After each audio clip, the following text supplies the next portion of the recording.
Sulad kami, sulad. O, di ba? Pakinggan niyo po si Panort, mga kababayan. Ito ay ang ating bansang Pilipinas. Ano daw? Game. Salita ka nga. Medyo ano na, paubos na yan, ha? Dahan-dahan yung dahan-dahan yung pagsuklay. Baka pagkahagod mong ganun, unti-unti sumasama, lalong kumonte yan. Payo lang, payo lang. Ako kasi kapag nagsusuklay ako, mga kababayan, dahan-dahan lang. Baka sumama, eto pa kay Panort. Game. Our democracy is under threat. Kailan pa? Di ba yung mga pinaggagawa nyo, hindi pa ba parte? At hindi nyo paramdam ang demokrasya sa Pilipinas? Yung mga mautog-mautog ninyo, yung mga pagsalsalita nyo, laban at kontra sa Pangulong Bongbong Marcos na wala pong mga ebidensya. Ibig sabihin, wala pa din kayo sa bansang demokrasya? Magaling. Di ba? Niloloko nyo ang Pilipino. Bakit ganun? Sigaw na kayo ng sigaw niyan, kaliwat kanan. At yun nga, pagpapabagsak pa ni Roque sa gobyerno.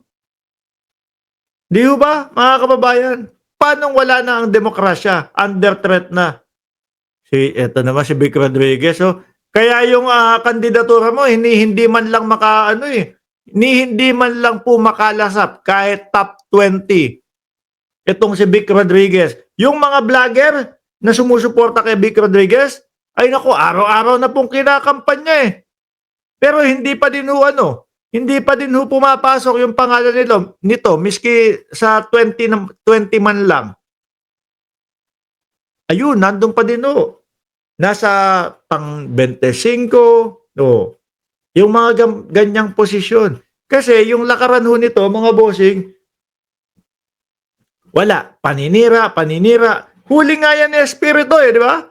Doon sa debate nila, natameme itong si Vic Rodriguez. Ano sabi sa kanya ni Espiritu? Eto si Rodriguez, eto yung eto yung mahilig mamulitikang itsura. Yung tipo bang, nung siya nandoon sa kampo ni Bongbong Marcos, negatibo daw ang ating Pangulo. At sinasabi niya nga, hindi na kailangan magpa-drug test kasi siya mismo nandoon. Lumipat lang doon kay Duterte, ayun, here pulikil na din. Di ba? Yung mga style nyo, bulok, wala. Nahahalata kayo ng sambayan ng Pilipino. Kaya, ang ganti sa inyo, ayaw kayong iboto sa darating na eleksyon. Sabi ni Milagros Rombawa, yung kingmaker daw kuno, di maipanalo ang sarili. Yung libro nga nila hanggang ngayon binebenta pa din yata. Hanggang ngayon hindi yata maubos-ubos. Mga kababayan. Di ba? Hanggang ngayon mga kababayan, alaws pa din pong bumibili nung libro ni Vic Rodriguez.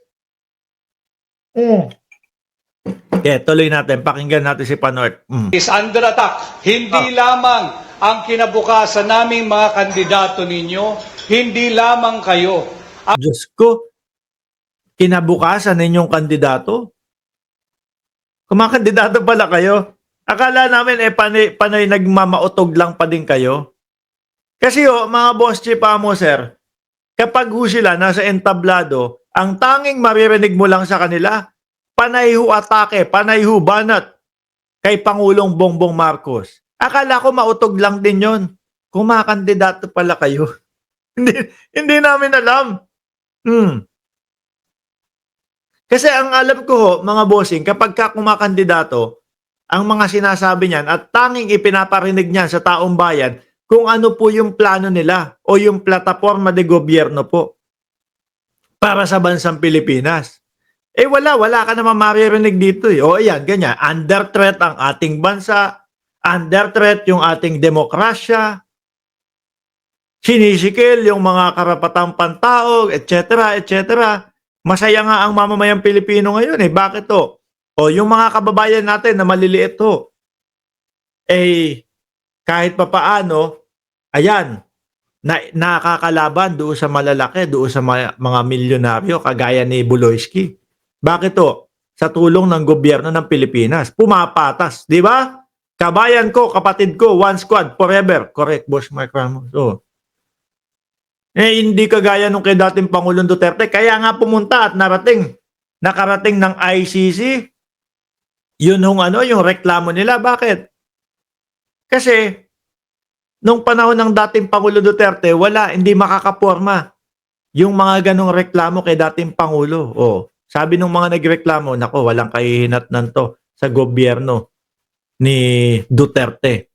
Dinala ho sa ICC, mga kababayan. Di ba? Nung nagreklamo na nagsampa ng kaso, 2017, nalaman na iniimbestigahan ng dating Pangulong Duterte. Ano ginawa ni Duterte? Wala, ayaw na namin dyan sa ICC. Hiwalay na kami dyan. Doon pa lang dapat nagtaka na kayong mga kasulid. Di ba? Isa muna dyan. Anak ng tinapa ako. Kanina pa ako nagsasalita dito. Napipi na yata yung mga DDS dyan. Dito, alam nyo, buenas kayo dito sa channel ko. Bakit? Dito nababasa at binabasa namin yung mga komento ninyo. Di ba? Kapag kayong mga pagka yung government supporter o supporter ni Pangulong Bongbong Marcos doon sa mga DDS na mga vlogger, pag pumunta, pagka may tinanong lang, wala na. Iba-block, dito sumisigaw pa kami, suled, di ba? Nasaan kayo ngayon? Bakit hindi kayo nagsasalita? Gusto naming makita ang inyong mga komento na suled pa rin, Duterte. Tuloy. Ang nakataya dito ay ang ating bansang Pilipinas. Our democracy is under threat. It is under attack. And the proof is, itong aking suot-suot na t-shirt. Ano ba suot niya? Sayang hindi nakita. Hindi na ipakita doon sa ano. Ano ba suot ni Vic Rodriguez dito? Sayang naman. Sige, anyway. Pinagkaitan nila ng kanyang karapatan pantao si Pangulong Rodrigo Roa. Yan na naman. Uy! Panahon na. Konti na lang ang oras ninyo. Anak ng tinapa Rodriguez. Konti na lang ang panahon nyo. Konti na lang ang oras nyo. Iparamdam nyo na at iparinig nyo na sa sambayan ng Pilipino. No? Yung plataforma de gobyerno ninyo. Hanggang ngayon ba ang paggamit kay dating Pangulong Duterte ang inyong plataforma? Si Ipe ganun pa din? Bring him home. Bring him home. Yung ganun. Si Bongo ganun pa din? Wala po siyang tsinelas nung inaresto. Ang lamig-lamig po doon. Yung pa din ba anak natin? Diyos ko po, ano ba naman yan? Konti na lang, boboto na ang tao. Hanggang ngayon, plataforma ninyo, si dating Pangulong Duterte pa din. Diba? Sabi ni Caribbean Pirates, DDS ako, sino ang gusto ng debate? Mag-type ka lang dyan. Isang sigaw muna. DDS, Caribbean Pirate. Isang sigaw muna. Suled, Duterte. Dali. Ano mo muna dyan? Type mo. Suled pa din kami. Suled, Duterte. Duterte. Huwag nating kalilimutan yan. Siya ay Pilipino. At ang trabaho ng kahit na sinong gobyerno, kahit gobyerno ng Estados Unidos, gobyerno ng China, gobyerno ng Singapore, gobyerno ng Russia, gobyerno ng North Korea, higit pa ang gobyerno ng Pilipinas. Ang trabaho ng kahit na sinong gobyerno ay protektahan at pangalagaan ang karapatan ng kanyang mamamayan. Kaya nga ganoon, di ba? Nung panahon ni dating Pangulong Duterte, hindi maereklamo dahil siya ang nirereklamo. Yun, dinala sa ICC. Pasok naman tayo, di ba? At kasapi tayo noon sa ICC bago kumala si Duterte. Yan ang nangyari. Di ba North, EDSA? Yan ang nangyari. Ganun kasimple, mga kababayan. Nasaan na yung makikipagdebate na suled? Type mo, ano yung debate mo ba dyan? No? Dito Ito yung mga topic natin. Ipagtanggol nyo tong mga to dito sa topic natin. Okay? Wala bang makikisulit dyan? Namimiss ko nang may mag-type. Alam nyo ho, simula ho, mga kababayan, nang isinisigaw ko na po dito yung Suled Duterte. Wala na pong nagtatype ng mga DDS.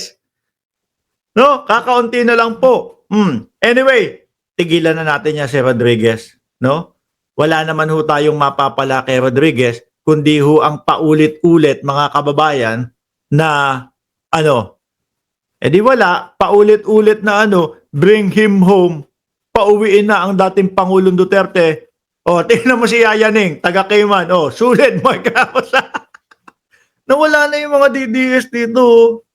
Ano ba naman kayo kung kailan namin kayo sinuportahan, kung kailan namin kayo sinusuportahan sa suled-suled ninyo, hindi na kayo nagtatype.